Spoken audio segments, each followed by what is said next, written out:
San Francisco से मुंबई जाने वाली एयर इंडिया की फ्लाइट के एक इंजन में तकनीकी खराबी आ गई।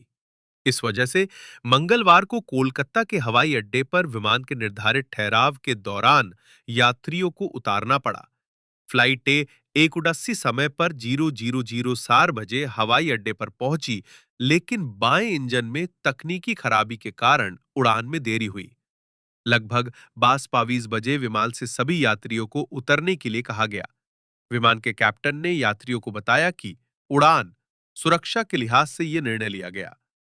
एयर इंडिया की फ्लाइट ए 1:80 निर्धारित समय के अनुसार सैन फ्रांसिस्को एयरपोर्ट से रवाना हुई। हालांकि कोलकाता एयरपोर्ट पर सुबह 12:45 पहुंचने पर इसके बाएं इंजन में तकनीकी खराबी आ गई। 4 घंटे से अधिक समय बाद सुबह 5:20 एक बताया गया कि सभी यात्रियों को विमान से उतरना होगा।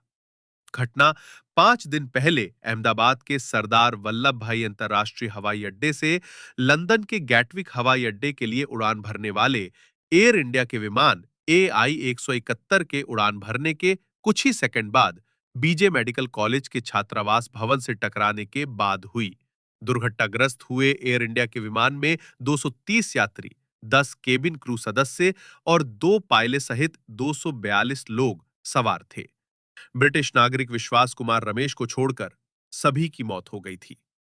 इससे पहले बीते दिन हांगकांग से दिल्ली जा रही एयर इंडिया की फ्लाइट AI 335 को बीच उड़ान में ही तकनीकी समस्या का संदेह होने के बाद वापस अपने मूल स्थान पर लौटना पड़ा था।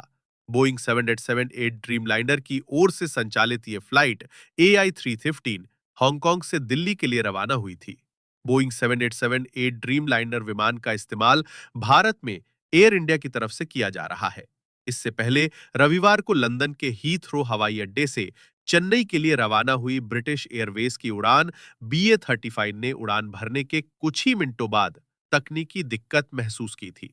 बोइंग 787-8 ड्रीमलाइनर दोपहर 1:16 पर 36 मिनट की देरी से उड़ा, लेकिन लगभग 15,000 फीट की ऊंचाई पर पायलटों ने फ्लैप सिस्टम में गड़बड़ी के संकेत पाए। सुरक्षा प्रोटोकॉल के तहत विमान को डोवर की खाड़ी के ऊपर होल्डिंग पैटर्न में घूमते हुए कई चक्कर लगाए। इसी दौरान विमान लगभग 30 मिनट तक 12,000 फीट पर रहा और सुरक्षित लैंडिंग के लिए अतिरिक्त ईंधन हवा में ही गिराया गया ताकि वजन कम हो सके।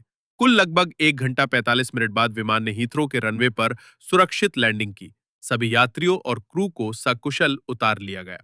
हैदराबाद आ रही लुफ्थांसा की एक फ्लाइट को भी रविवार शाम को यू टर्न लेकर फ्रैंकफर्ट एयरपोर्ट पर वापस उतरना पड़ा था। फ्लाइट LH751 जर्मनी से रवाना हुई थी। उसे सोमवार सुबह हैदराबाद के राजीव गांधी अंतर्राष्ट्रीय हवाई अड्डे पर उतरना था। लुफ्थांसा एयरलाइंस ने समाचार एजेंसी ANI को बताया था कि हमें हैदराबाद में उतरने की अनुमति नहीं मिली, इसीलिए विमान ने यू टर्न लिया और वापस लौट आया। आधिकारिक सूत्रों के मुताबिक 15 जून 2025 को शाम 18:01 हैदराबाद हवाई अड्डे पर लुफ्थांसा फ्लाइट LH751 को बम की धमकी वाला ईमेल मिला। बम की धमकी के बाद आकलन समिति का गठन किया गया और SOP के अनुसार सभी प्रक्रियाओं का पालन किया गया। सुरक्षा के मद्देनजर एयरलाइन को मूल स्थान या निकटतम उपयुक्त हवाई अड्डे पर वापस जाने की सलाह दी गई।